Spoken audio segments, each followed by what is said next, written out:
the special giant joy rally today at Ark Memorial Stadium, honoring that intrepid space explorer, Colonel Cotton. Hear the Colonel's first words since his return from the planet Earth. You are all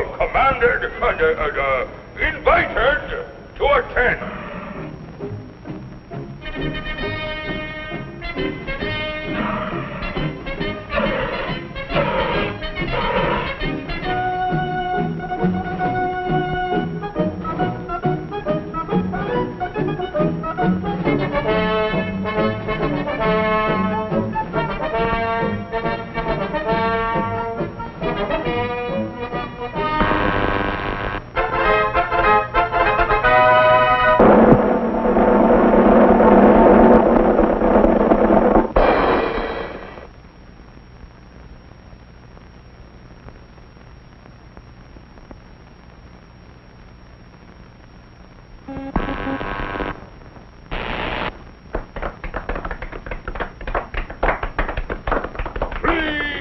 Please, thank you for this unsolicited testimonial.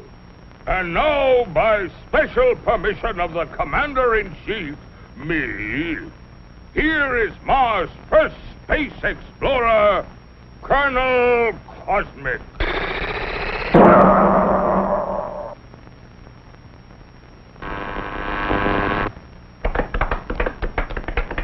I can't tell you how happy I am to see your smiling faces once more. First, let me say that this trip was made possible only by our dauntless chief, Og the Magnificent, introducer of Og Power, which runs most of our industry, and inventor of Og Speed, which doubles the original Og Power. A short time ago, the master was having trouble with the state limousine. He had, of course, developed the explosive charge. But it was inclined to get a little out of hand, just slightly. And, of course, there was always the problem of friction. Parts rubbing together, heating up, and causing all sorts of trouble.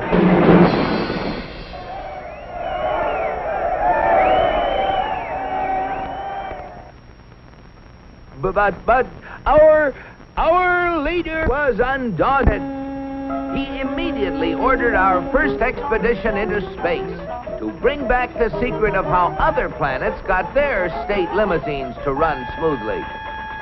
The target was picked with painstaking scientific accuracy.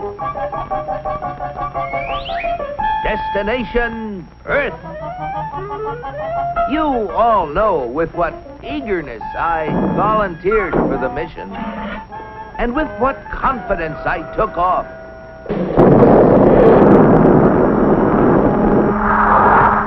I took careful bearings and set out for my goal. It seemed no time till I was approaching a country of Earth called, the United States of America. I set her down like a feather.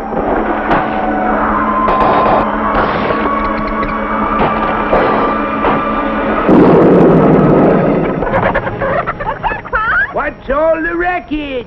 Naturally, I protected government property by making the saucer invisible. They're after the chickens, Ma! And though the natives showed great interest in me, I decided to make myself invisible, too.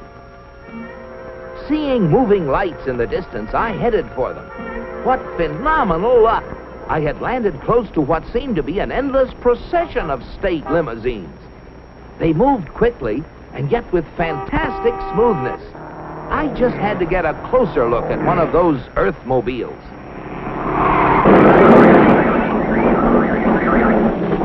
Just as I thought. Not only smooth and efficient, but powerful as well. I watched them for hours. Great Ganymede, they were superb. I just couldn't help comparing them with ours, if you call that a comparison. Surely these vehicles must be the property of the highest officials. I was wrong. It seems that almost everybody in this country has one of those, they call them automobiles. They use them for transportation, for business, for pleasure. They use them for all sorts of things. I found that these vehicles gather at places called service stations, where they are fed, lubricated, that's how they beat friction, and given the finest care. The source of their nourishment was something called petroleum. A power source like that must be a highly prized state secret. I had to find out about it. Perhaps the secret lay within this government archives building. It was heavily guarded, but casting discretion to the winds, I walked boldly inside. Their code was remarkably easy to break. They merely substituted the word oil for petroleum. And I soon got hold of a veritable mine of classified information. I began to assimilate the material. I soon found out that though petroleum products are easily found anywhere, petroleum itself is a very elusive substance. Experts have to search for it constantly in all the most likely and unlikely places with all kinds of scientific devices. When they figure they found a good spot, they drill a hole in the ground called an oil well, for almost all oil lies far beneath the surface of the earth. These wells go down thousands of feet and cost a lot of money to drill. But that's no guarantee that they're going to find oil. Matter of fact, in exploratory drilling, only 1 well in 9 finds any oil at all. Only 1 in 44 recovers enough oil to pay for itself. And only 1 in almost 1,000 makes a major discovery. Pretty big odds. Yet America's proved reserves, the oil supplies still underground, have kept increasing steadily. I couldn't imagine how this ever-increasing supply of oil was achieved until I found out that there's not just 1, but thousands of oil companies, all competing with each other to discover and develop new sources of oil. For believe it or not, in the USA, anyone who is willing to risk it can drill for oil. But oil discovery is only part of the story. Once they get oil out of the ground, it has to be moved through pipelines, on ships, or in tank cars, to fantastic processing plants called refineries. Crude oil goes in, and great Jupiter, the things that come out. Gasoline, for example, the most efficient mobile power source on Earth. That was the stuff that powered all those cars and trucks. And asphalt, which makes smooth, durable roads. It seems that oil not only runs cars, it even gives them something to run on.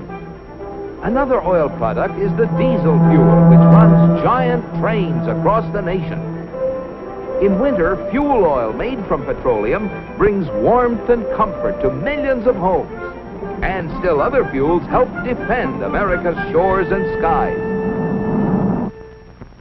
From refineries also come the lubricating oils and greases that keep the wheels turning in America. But that still isn't all. Crude oil, like everything else, is made up of billions of tiny molecules.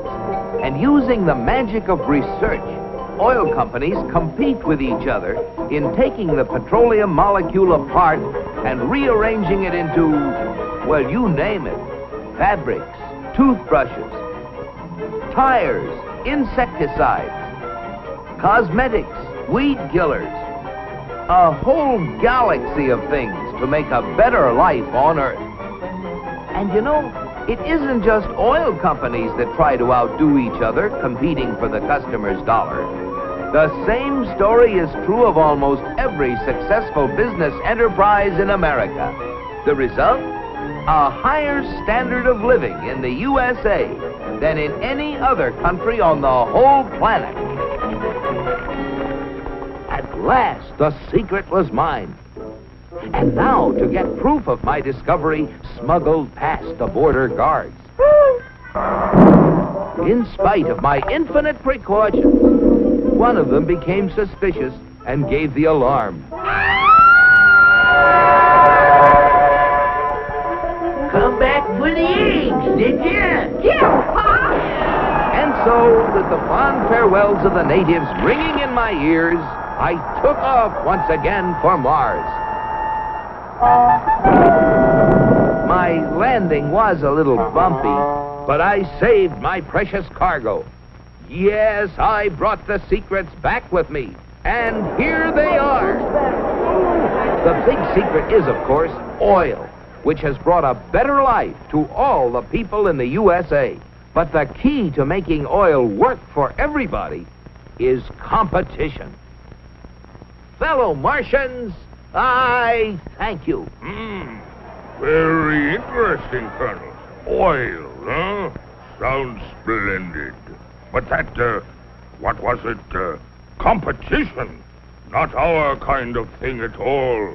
Why, competition is downright un-Martian. Oil? You'll have oil for everybody. That's what we need. Oh, boy, oil!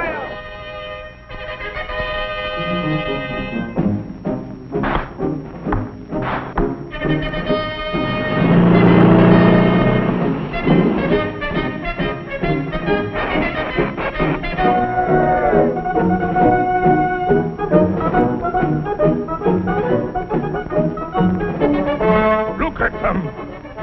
You know what this means, Cosmic? You bet I do, Og. It means that you're through. So why don't you get lost? Yes, the real secret is not only a great source of energy, but also the freedom to make it work for everybody. And if you have both of these things, any goal is possible. It's Destination Unlimited.